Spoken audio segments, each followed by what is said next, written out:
Customs டியூட்டினா என்னன்றதையும் இது எதனால விதிக்கப்படுதுன்றதையும் பார்க்கலாம். கஸ்டம்ஸ் டியூட்டின்றது ஒரு இன்டைரக்ட் டேக்ஸ், அதாவது மறைமுக வரி. பொதுவாக ஏதேனும் பொருட்களை நம்ம வெளிநாடுகளிலிருந்து இறக்குமதி செய்யும் போதோ இல்லைன்னா ஏதேனும் பொருட்களை நம்ம வெளிநாடுகளுக்கு ஏற்றுமதி செய்யும் போதோ நம்மளுடைய நாட்டுக்கு கட்ட வேண்டிய மறைமுக வரி தான் இது. உதாரணத்துக்கு ஒரு கோடி ரூபாய் மதிப்புள்ள ஒரு காரை வெளிநாட்டுல இருந்து நம்ம இறக்குமதி செய்கிறோம் அப்படின்னா அப்போ அந்த 1 கோடி ரூபாய் காருக்கு ஏற்ற மாதிரி 60% 100% வரைக்கும் இறக்குமதி வரியானது நம்மளுடைய அரசாங்கத்தின் மூலமாக விதிக்கப்படும். உதாரணத்துக்கு 60% வரி அப்படின்னா 1 கோடி ரூபாய் இல்லை 60% அப்படின்றது 60 லட்சம். அப்போ வெளிநாட்டில் அந்த காரினுடைய மதிப்பு 1 கோடியாக இருந்தாலும் நம்ம வாங்கும்போது 1 கோடியே 60 லட்சமாக அதை வாங்குவோம். 60 லட்சம் நம்மளுடைய நாட்டுக்கு கஸ்டம்ஸ் டியூட்டியாக போயிடும். 1 கோடி ரூபா அப்படின்றது அந்த கார் நிறுவனத்துக்கு போயிடும். ஸோ இதான் கஸ்டம்ஸ் டியூட்டி. இது இம்போர்ட் டேக்ஸ். இதே மாதிரி தான் ஏதேனும் பொருட்களை ஏற்றுமதி செய்யும் போதும் வரி கட்டுற மாதிரி வரும். உதாரணத்துக்கு சில வகையான அரிசிகளை நம்ம இங்கேருந்து ஏற்றுமதி செய்கிறோம் அப்படின்னா அப்போ அந்த ஏற்றுமதி செய்யும் போது சாதாரணமான விலை உதாரணத்துக்கு நான் சொல்கிறேன் ஒரு 100 ரூபா அப்படின்னு வச்சுக்குவோம் 1 கிலோ. ஆனால் நம்ம அரசாங்கத்துக்கு ஒரு 50% 60% வரி கட்டணும் அப்படின்னா அப்போ அதை நம்ம விற்பனை செய்யும் போதே இங்கேருந்து ஏற்றுமதி செய்யும் போதே அதுக்கேற்ற மாதிரி 150 ரூபா 160 ரூபா அப்படின்னு சொல்லி கட்டி அதை ஏற்றுமதி செய்கிற மாதிரி ஆயிரும். ஸோ இதுவுமே கஸ்டம்ஸ் டியூட்டியில தான் வரும். இது எக்ஸ்போர்ட் டேக்ஸ் அப்படின்னு வரும். இப்போ இதனுடைய அவசியம் என்ன, இதை ஏன் நம்மளுடைய அரசாங்கம் விதிக்கிறாங்க அப்படின்றத பார்க்கலாம். இதுதான் ரொம்ப முக்கியமான விஷயமும் கூட, எல்லாருமே தெரிஞ்சுக்க வேண்டிய விஷயமும் கூட. இப்போ பொதுவாக இந்த கார் வாங்குறோம், இந்த மாதிரி நம்ம வேற ஏதாவது வாட்ச் வாங்குறோம் அப்படின்னா இது நம்மளுடைய உள்நாட்டிலே இருக்குதான். உள்நாட்டிலே பெரிய பெரிய தொழில் நிறுவனங்கள் இருக்கு, கார் இருக்கு, வாட்ச் இருக்கு, எல்லாமே இருக்கு. அப்படி இருக்கும்போது கூட நம்ம உள்நாட்டில் இருக்கக்கூடிய பொருளை வாங்க டொமஸ்டிக் இண்டஸ்ட்ரீஸை நம்ம சப்போர்ட் பண்ணாம வெளிநாட்டுல இருந்து ஒரு காரையோ அல்லது வேற பொருட்களையோ இறக்குமதி செய்யும் போது அது உள்நாட்டை பாதிக்கும். குறிப்பா உள்நாட்டு நிறுவனங்களை பாதிக்கும். உள்நாட்டு நிறுவனங்கள் பாதிக்கப்படும் போது உள்ளூர்ல இருக்கக்கூடிய அங்க வேலை பார்க்கக்கூடியவங்களுக்கும் அந்த பாதிப்பு நேரடியாகவோ மறைமுகமாகவோ இருக்கும். உதாரணத்துக்கு உள்நாட்டில் கார் உற்பத்தி செய்யக்கூடிய நிறுவனங்கள் பாதிக்கப்படுது அப்படின்னா அப்போ அவங்களுடைய கார் நிறுவனங்கள் ஷோரூம் அதெல்லாத்தையுமே அப்படியே குறைக்க ஆரம்பிப்பாங்க. அப்படி குறைக்கும் போது உள்நாட்டில் வேலை பார்க்கக்கூடியவங்களுக்கு வேலை வாய்ப்பும் குறைய ஆரம்பிச்சிடும்.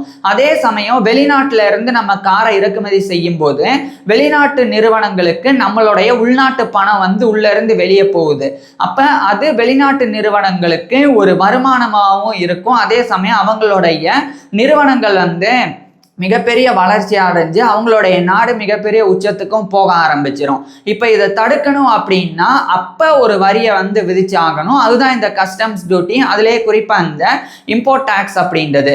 இதை பண்ணுறதன் மூலமாக என்ன ஆகும்னா வெளிநாட்டில் 1 கோடி ரூபா காரு, ஆனால் இங்கே இன்னொரு 1 கோடி ரூபா வரி கட்டி தான் அந்த காரை இறக்குமதி செய்யணும் அப்படின்ற நிலைமை வரும்போது பெரும்பாலான நபர்கள் வெளிநாட்டுக்காரை விரும்ப மாட்டாங்க. ஏன்னா வெளிநாட்டுக்காரை வாங்கணும்னா 2 கோடி ரூபா கட்டி வாங்குற மாதிரி ஆயிரும். அதே 2 கோடியை நம்ம உள்நாட்டில் செலவு பண்ணோம்னா இன்னும் நல்ல காரை நம்மளால வாங்க முடியும் அப்படின்னு சொல்லி இங்கிருந்து அந்த வாங்கக்கூடியவங்க மாறுவாங்க. இருந்தா கூட நிறைய பணம் படைச்சவங்க எனக்கு அந்த காரை தான் வேணும்னு நினைச்சவங்க கண்டிப்பா வாங்குவாங்க தான். அப்படி வாங்கினா கூட அரசாங்கத்துக்கு அது பெரிய இழப்பா இருக்கக்கூடாது அப்படின்றதுக்காக இந்த இறக்குமதி வரி அப்படின்றது உதவுது.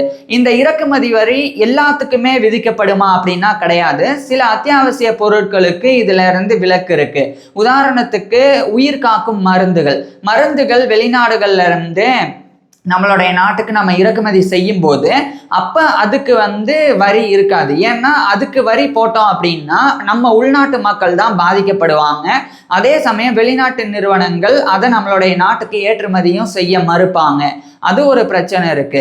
இதே மாதிரி நம்மளுடைய உள்நாட்டுக்கு தேவையான பொருட்கள், உதாரணத்துக்கு இப்போ குருடாயில் இது மாதிரி ரொம்ப அவசியமானது நம்ம நாட்டுக்கு தேவை அப்படின்னு ஏற்படும் போது அப்போ அதில் விதிக்கப்படக்கூடிய வரி ரொம்ப கம்மியாக தான் இருக்கும். ஏன்னா அதை நம்ம அதிக வரி நம்ம நாட்டுக்கு கட்டி குருடாயில் நம்ம இறக்குமதி செய்கிறோம் அப்படின்னா அப்போ அந்த குரூட் ஆயில் வச்சு பண்ணக்கூடிய பெட்ரோலியம் ப்ராடக்ட்ஸ் அதனுடைய வேல்யூ அதனுடைய அமௌண்ட் வந்து அதிகரிச்சிடும். ஸோ அந்த பிரச்சனையும் வரும். அதனால இந்த ஓவராலாக பார்த்தா இந்த உள்நாட்டு நிறுவனங்கள் பாதிக்கப்படக்கூடாது. அதே சமயம் நம்மளுடைய தேவை எது இருக்கோ மக்களுக்கு அந்த தேவையான பொருட்கள் உள்நாட்டில் இல்லை, வெளிநாட்டில் இருந்து தான் வந்தாகணும்.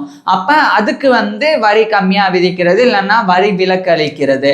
ஸோ இது மாதிரி பண்ணுறது தான் இந்த கஸ்டம்ஸ் டியூட்டி அப்படின்றது. இந்த இம்போர்ட் டேக்ஸை பொறுத்த வரைக்கும் இந்த ஃபினான்ஸ் வந்து எப்பெல்லாம் வந்து இந்த பட்ஜெட் போடுறாங்க, ஸோ அந்த மாதிரி நேரத்தில் இந்த முடிவு எடுக்கப்படும். எதுக்கெல்லாம் வரி போடலாம், எவ்வளோ வரி போடலாம், எதுக்கு வரியை குறைக்கலாம், ஸோ அந்த ஒரு விஷயமெல்லாம் அப்போ வந்து நடத்தப்படும்.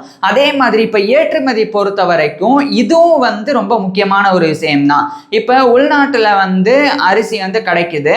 இப்போ வெளிநாட்டுக்கு அரிசியை வந்து ஏற்றுமதி செஞ்சால் உள்நாட்டு வியாபாரிகளுக்கு அதிக லாபம் கிடைக்கும்னா அப்போ உள்நாட்டு வியாபாரிகள் வந்து வெளிநாட்டுக்கு அரிசியை விற்போம். உதாரணத்துக்கு உள்நாட்டில் 1 கிலோ 100 ரூபா தான், அதே வெளிநாட்டில் வந்து 150 ரூபா அப்படின்னா இங்கே இருக்கிற உள்ளூர் வியாபாரிகள் வெளிநாட்டுக்கு தான் வந்து சில வகை அரிசிகளை ஏற்றுமதி செய்யணும் அப்படின்னு நினைப்பாங்க. ஏன்னா 50 ரூபா எக்ஸ்ட்ரா லாபம் கிடைக்குது அப்படின்னு. ஆனால் இந்த இடத்துல தான் நம்மளுடைய அரசாங்கம் தலையிட்டு அப்போ அதுக்கு வந்து கஸ்டம்ஸ் டியூட்டி வந்து போடுவாங்க. இது எப்போ வேணால் மாற்றுவாங்க வருஷத்தில் இந்த ஏற்றுமதி வரி அப்படின்றத.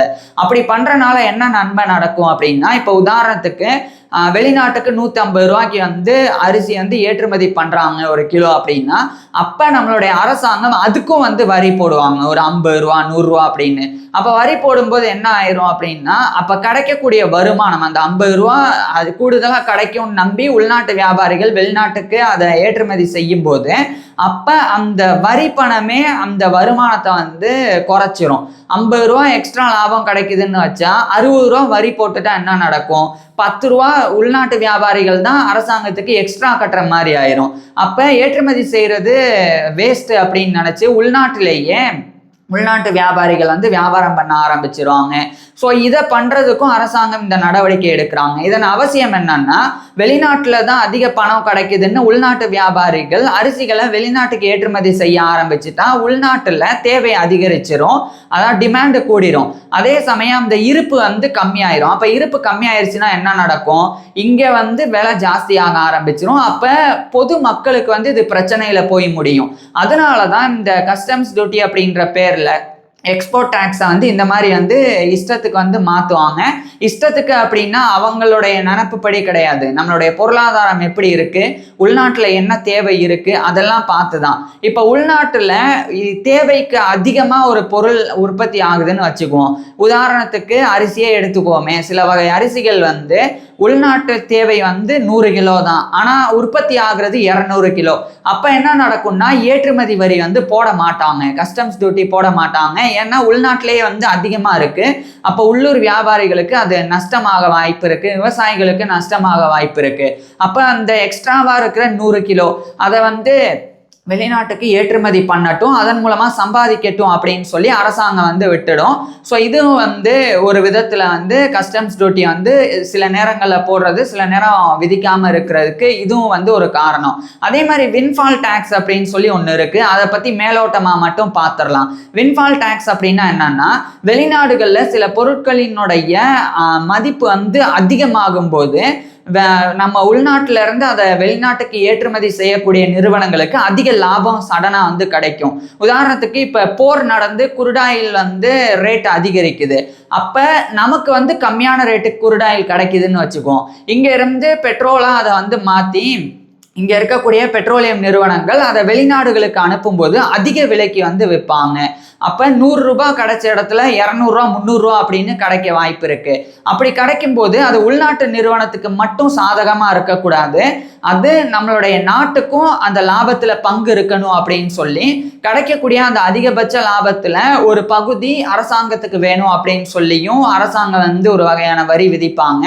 அது இந்த வின்ஃபால் டேக்ஸ் அப்படின்றது. இதை பற்றி வருங்காலத்தில் நம்ம முழுசாக பார்க்கலாம். இருந்தாலும் கஸ்டம்ஸ் டியூட்டி அப்படின்னா என்ன? அது ஒரு மறைமுக வரி. இது ஏன் விதிக்கப்படுது?